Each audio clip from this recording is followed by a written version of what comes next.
Welcome to Kenton's videos. Enjoy the video. You start by assessing the break and collecting tools. Don't linger on obvious setup. Act. Check whether the clip has a clean break, snapped hinge, or missing screw because the repair route changes.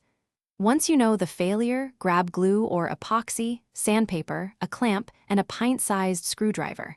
Make sure small parts are contained on a tray under bright light. This step saves time later because a correct diagnosis prevents repeated attempts and keeps parts from disappearing. Now focus on the detailed join. Clean both surfaces with alcohol to remove oils and let them dry so adhesive bonds well. Align the two halves precisely. Small misalignment causes stress concentrations. Then apply a thin bead of epoxy or superglue, less is more. Press together, remove excess, and clamp. If the hinge area is weak, reinforce with a 1/8" splint glued across the back. Once clamped for the cure time, check movement. Sand rough edges gently to restore function. Finish by allowing full cure and then testing the clip under light load for about 24 hours.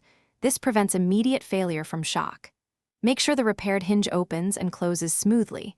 If stress concentrates or the bond reopens, upgrade to a small metal hinge or replace the clip entirely.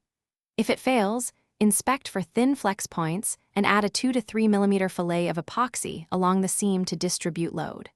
Finally, avoid overloading the clip and rotate replacement intervals if used daily.